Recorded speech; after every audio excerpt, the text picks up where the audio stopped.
If your bank account is draining right now, there's a much harsher reality happening behind the scenes. Your brain might have just been robbed of 13 IQ points. And the most terrifying part about this is that it is absolutely not your fault. Why is it that when we fall into a financial hole, we keep making the most self-destructive financial choices?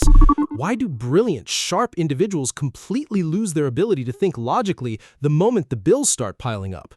Is poverty truly a reflection of laziness, or is it a psychological survival mechanism that secretly paralyzes your nervous system? We're not going to talk about generic financial advice today. We're going to look at the cold, hard science of how money stress rewires the physical pathways of your brain. We will strip down the 3 core biological mechanisms that keep you trapped in this vicious cycle. The final reason we cover will completely flip how society looks at struggle, and more importantly, how you look at your own past mistakes. Stick with me until the very end, because once we pinpoint exactly why your brain is locking you out, I'm going to give you a very specific, unconventional framework to unlock that mental bandwidth again. This is a strategy to reclaim those 13 lost IQ points, even if your current balance is 0. Let us dive right in. To truly understand why your mind betrays you when resources get tight, we have to talk about a concept called cognitive bandwidth. In everyday language, this is simply your brain's available processing power.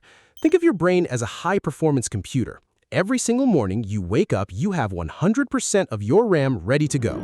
You use this processing power to design projects, write scripts, control your temper, resist impulse buys, and make high-level decisions for your future. But what happens when you cannot sleep because you're short on next month's rent?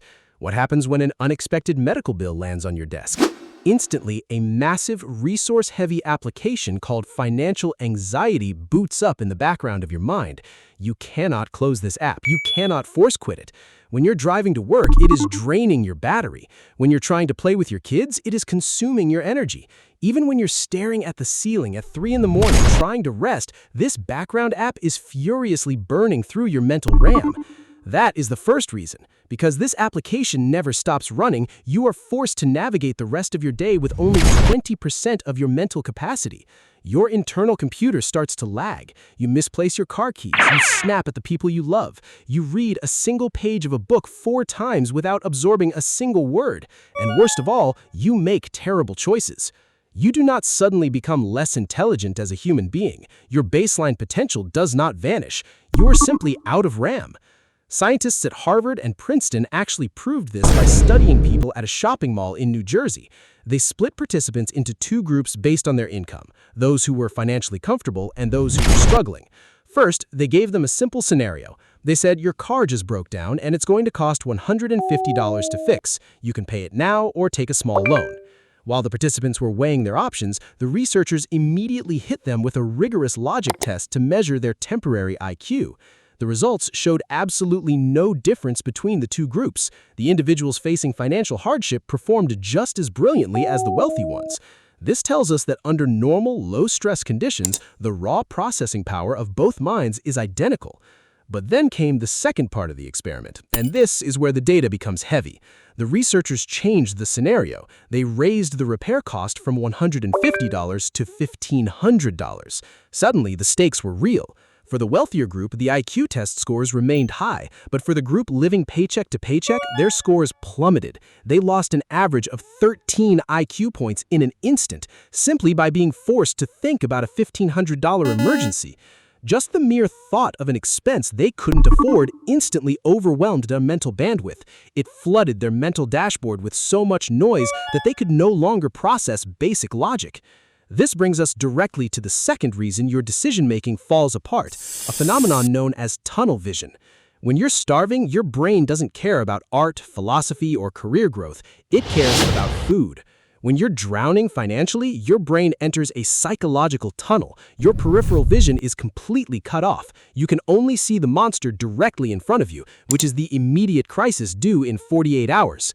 Evolutionarily, this tunnel vision was a gift. When an apex predator jumped out of the bushes at our ancestors, their brains instantly flooded with cortisol and adrenaline. The brain shut down long-term planning because thinking about next year's harvest won't save you from a predator today. You need to run or you need to fight right now. But in our modern world, that apex predator is a past due notice. When you're trapped in that survival tunnel day after day, your brain views long-term thinking as an expensive luxury it can't afford. This is why people who are struggling often make choices that solve today's agony but completely destroy tomorrow's stability. Imagine a freelance creator who desperately needs $1,000 to keep their electricity on this week. Because their tunnel vision is so tight, they can't step back to evaluate the long-term cost. They take a high-interest payday loan or accept a predatory contract that locks them into months of underpaid labor. To an outside observer who is sitting comfortably in an office, that decision looks foolish. They ask, why would anyone agree to those terrible terms? But inside the tunnel, long-term consequences don't exist. The brain is screaming for immediate relief, and it will sacrifice the future just to survive the next 20 minutes. And that leads us to the third and most destructive reason of all, a state called ego depletion. Every time you force yourself to resist an urge, make a difficult trade-off, or suppress your anxiety, you use up a finite store of willpower. A wealthy individual walking through a grocery store doesn't expend mental energy debating whether they can afford a gallon of milk or a fresh bag of apples. They just put it in the cart. But when you're operating under scarcity, every single aisle is a psychological battlefield. You're constantly calculating, constantly denying yourself, constantly debating if you should buy the medicine or the groceries. By the time you finish that shopping trip, your mental energy is not just low, it's completely depleted. When your mental energy hits zero, your brain defaults to the path of least resistance. You buy the cheap, comforting junk food. You skip the evening study session. You give up on the side project you promised yourself you would build. Society looks at this and diagnoses it as a lack of discipline, but psychology tells us it's sheer exhaustion. You didn't lack willpower, you simply used all of it up just to make it through the morning. So look at where we are. When you step back and connect all these pieces, you realize something profoundly liberating. Your past failures, your bad investments, your moments of paralysis, they were not caused by a flaw in your character. They were caused by a perfect storm of an overloaded cognitive bandwidth, intense tunnel vision, and absolute ego depletion.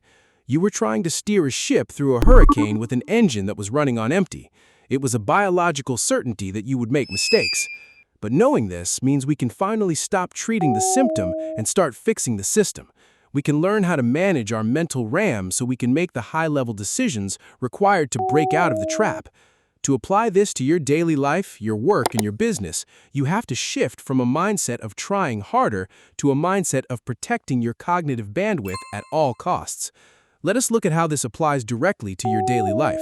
If you know your willpower is a finite asset that gets depleted by financial anxiety, you must aggressively minimize the number of trivial decisions you make every single morning. You cannot afford to waste 5% of your mental RAM deciding what to wear, what to eat, or which email to answer first while you are simultaneously worrying about a bill.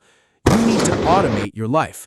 Pick a uniform for your work week. Prep your meals on Sunday. Set your essential bills to auto-pay the exact hour your income hits your account, even if it's just a tiny fraction.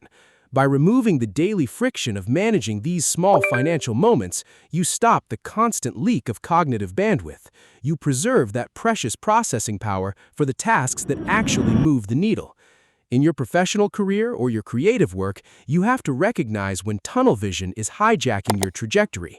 When you are stressed about income, your brain will naturally tempt you to take every low-paying, soul-crushing freelance gig or extra shift that comes your way, because it offers immediate validation. But this is the trap within the trap.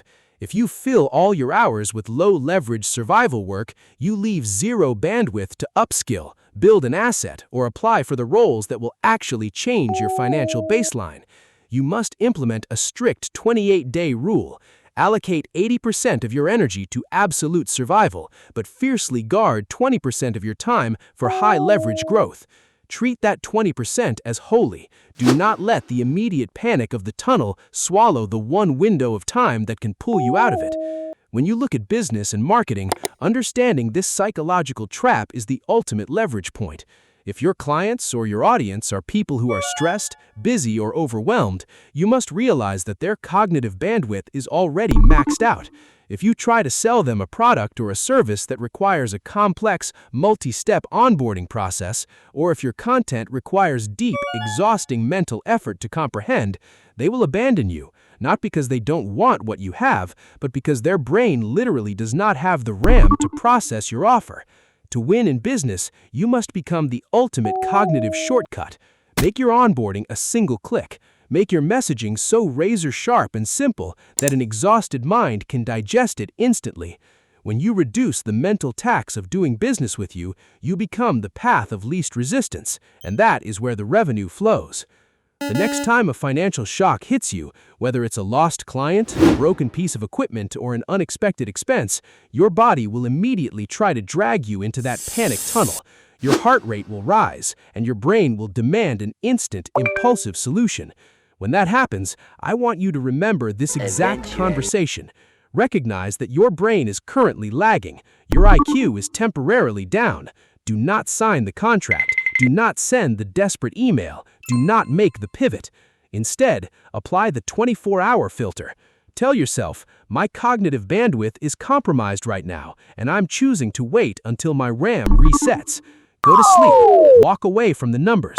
Let the adrenaline leave your system. When you wake up the next morning and your prefrontal cortex comes back online, you'll look at the exact same problem and see a completely different, much smarter way out. Look back at your own journey. Which of these three mechanisms has been draining your processing power the most lately? Is it the constant background noise of the cognitive bandwidth leak, the short-sighted urgency of the tunnel vision, or the deep fatigue of ego depletion? Drop a comment below and let me know where you are finding yourself trapped. And if this perspective gave you a moment of clarity, if it felt like someone finally validated the invisible weight you've been carrying, hit that subscribe button. Join us here. We're going to continue stripping away the complex psychology of modern life so you can stop fighting your own mind and start mastering the game.